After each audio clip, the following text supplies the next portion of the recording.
Real Trees Midwest Whitetail is brought to you by RTP Outdoors, Trophy Rock, Redneck Blinds, Wilderness Athlete, Hoyman Tree Saws, Ozonics, Nikon, Easton Arrows, America's Best Bowstrings, Viking Solutions, Spot Hog Releases, Cabela's, Hoyt, Frigid Forage, Fuse, Grizzly Coolers, Drake Non-Typical, Wasp Archery, Muddy Outdoors, and Real Tree Edge. Hunt with an edge.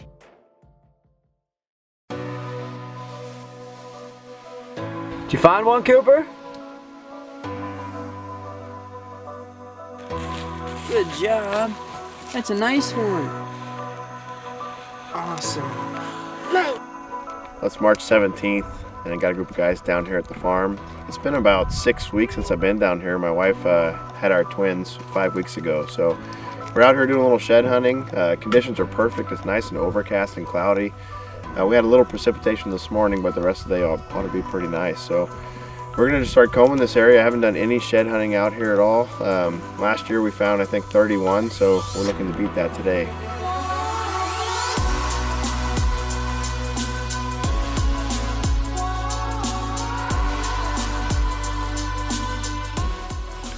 Is this a match set? I think so. It's like trophy. I think I remember this deer. I had a lot of trail cam pics of him. So Cooper just found a pretty nice shed, and we're walking across this opening in the cornfield, and there's another pretty decent one laying right over here, so we're gonna see what it is.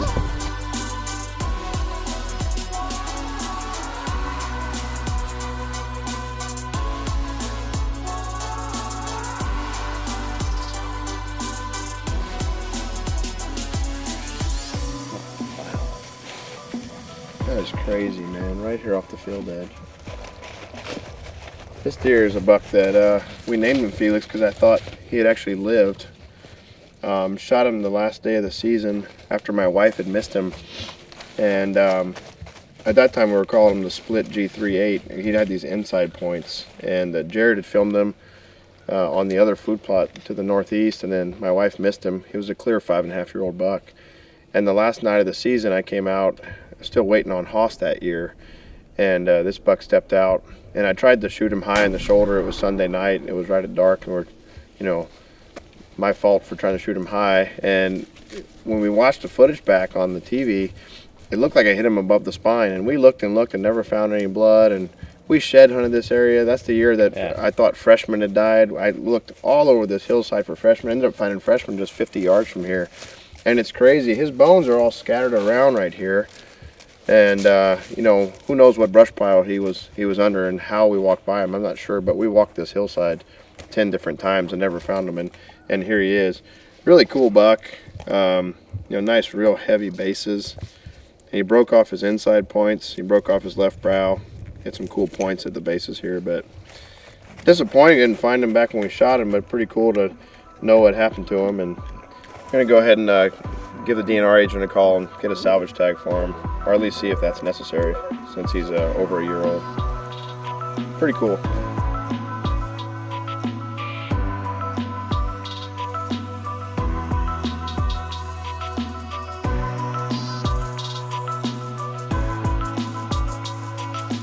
I was just walking and found this antler, and look over here, and there's a stud over here.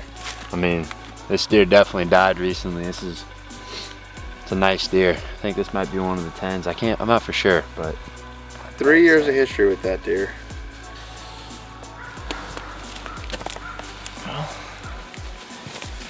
So that's the antler I showed you guys last night hanging up on the wall.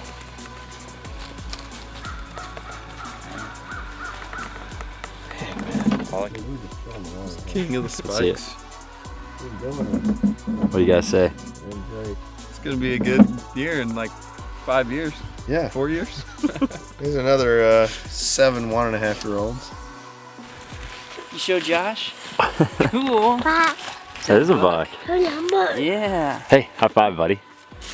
Good job. Look at that basket rack. That is crazy. So this is the buck I passed late season a few times. He's even smaller in person than I thought he was.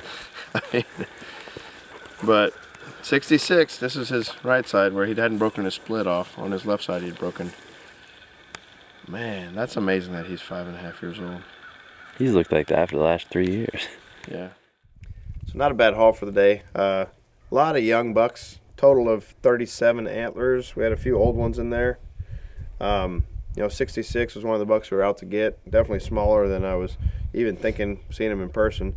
Got a couple 4-year-olds. Unfortunately, a couple of deadheads, those sorts of things. But not a bad day. Good conditions. We're gonna be back out tomorrow. Of course, we got some Drake wins for the smallest. I don't know. It's pretty much a tie, I think, if we can measure them. We're gonna measure them later and see who got the smallest antler. But lots of spikes, record numbers of spikes.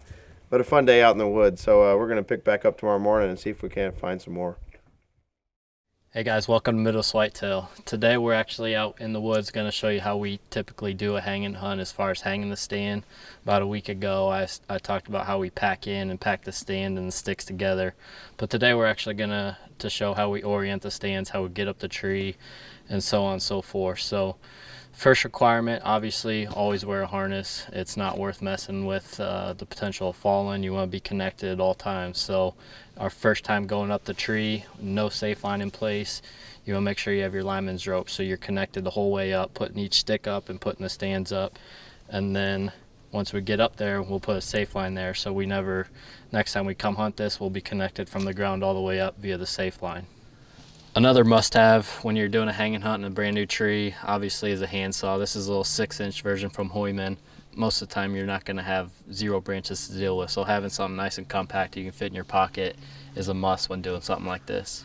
So I spend a little extra time at the bottom of the tree trying to figure out exactly, okay, where do I think the action is going to be coming from? Which way do I need to be facing? So that tells me where I need to start the climbing stick. So some of this depends on whether you're hunting with one person or two. So if you have one stand, it's a little bit easier. You either want to go up the left side of where you expect the stand to face or the right side. With two people, it's a little bit different. You got to kind of think about, okay, where's my cameraman need to be facing compared to me?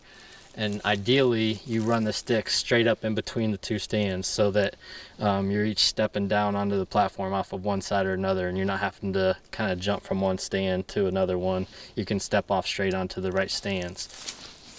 I have a 4-pack here, the Muddy climbing sticks, and as you can see, I have this first one while I'm on the ground. I get the first one on the tree, so that's one less stick to deal with. And my goal, sometimes I obviously have a cameraman to help tie things off, and I can pull them up on a rope. But let's say I'm out here doing this by myself. I want to maximize my time and try to make only one trip up the tree, not go up and down, grab another stick up and down. So I get that first one done and on the tree, and that's one less stick to worry about. Next, I'll take 2 sticks, and Muddy actually used to make a little climbing stick holder that goes on the side of the harness here, and I'm not sure if they still make it or not. I've lost mine over the years. But another cheap little kind of DIY thing you could do is take a little piece of rope and just tie it off in a circle, so that way you can just hook the stick right in there, put one on either side, and now you have both sticks on either side. And I can take this third one and I can climb up and hang that one, and as I go I just pull them off my side, so that way one stick's on the tree and then all 3 are on me, so I don't have to come back down and get them. Now with that also, obviously you have more than just climbing sticks to worry about. I usually have 2 pull-up ropes. Both of them are just tied at the back of my harness somewhere out of the way. One's tied to the tree stand, obviously, and one would be tied to my backpack and bow together, something like that. That way, again, I only have to make one trip up the tree and not waste a bunch of time going up and down. While I'm still on the ground here, I want to go ahead and get my lineman's rope around the tree and connected to the other side. so that way I can be hands-free as I take that first step up with the other climbing stick here. So and I like to try to keep this just tight enough where it's not gonna fall down when I come close to the tree. So as I go up, you know, you obviously be doing some shifting up and down, but I don't like to be leaning a long ways away, so where every time I move forward, this falls down the tree. I like to keep it a little tighter than probably most people.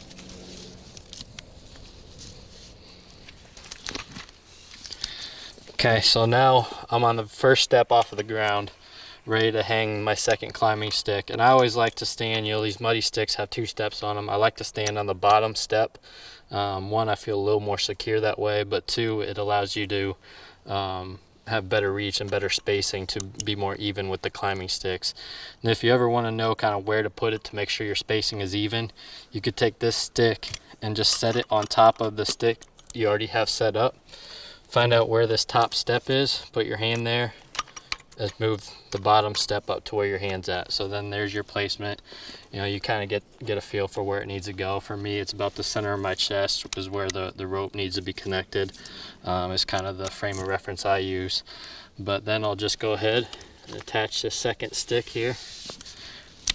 And also remember with these rope cam style sticks, they will seat a little bit. So sometimes you go a little bit higher than you need to because they will pull down just a little bit.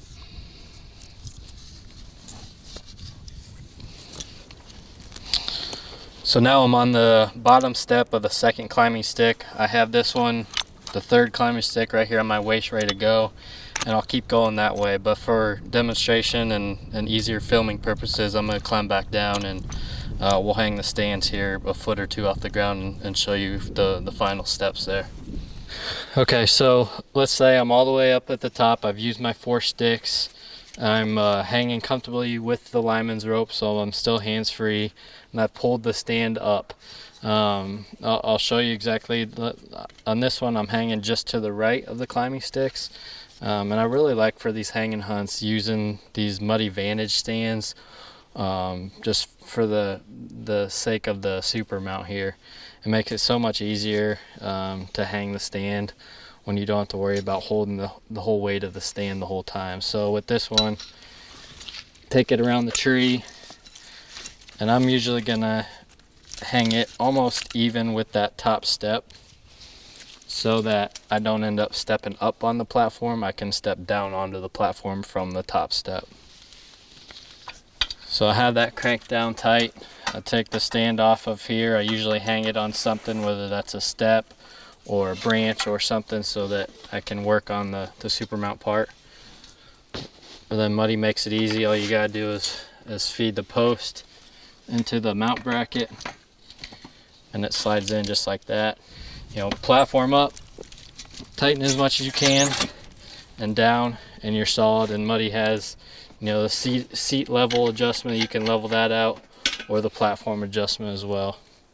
But that's how I would do the first stand. So now if I am setting up 2 stands, you know, one for a cameraman, one for a hunter, ideally this would be the hunter one, because in more situations than not, we like to have the cameraman a little bit over the hunter's right shoulder.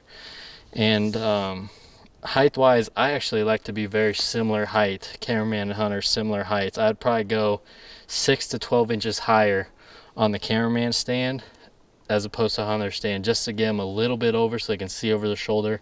But I don't like being way up above them, looking down at them. 1, I just don't like the look of the interviews, but 2, communication is huge when you're hunting with 2 people like that and trying to film. You know, are you on him? Are you on him? No, wait, you know, different stuff like that. It gets tougher when you're on the back side of the tree or at a fully different level. So I like to be 6 to 12 inches higher with the cameraman stand compared to the hunter. And I like to be just on the other side of the climbing stick, so just over probably 90 degrees around the tree, just a little bit over. That way, that tends to work out best for communication purposes, and also ease of getting into either stand coming up the same set of sticks. So this is a pretty good representation of how we like to ideally be set up. You know, we can talk really good at this level. The hunter here, cameraman over his shoulder, Both have easy access to the sticks, stepping down on the platform. So this is a pretty ideal setup. Of course, you don't always have that depending on the tree and the spot, depending on where the action is. But this is how we strive to be set up. Hopefully that helps. You can take something away from it. The most important thing is just safety. Most accidents don't happen when you're sitting in the stand. They happen when you're either climbing or stepping on or off of it. So always be conscious of that. Always be connected all the way up the tree, and you'll be just fine. But these hanging hunts and that element of surprise has always been really good for us. We've had so many more encounters doing it that way, being mobile, being able to adjust to where the deer are at, and again, just having that element of surprise on your side. So hopefully you can be safe and utilize some of these tactics this fall.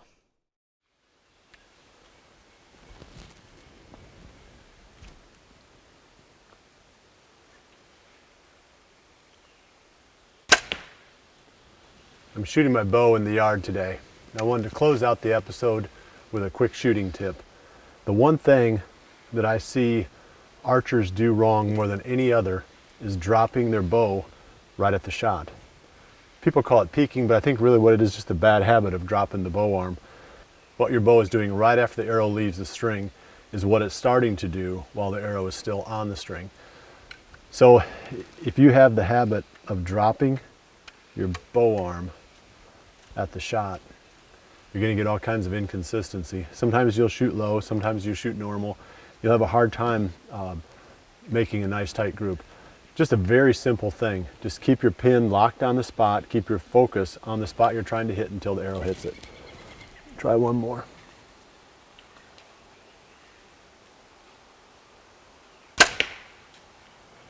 All right, well that's it for today's episode. I appreciate you joining me. We'll see you right back here again next week for the next episode of Midwest Whitetail. And remember to always dream big.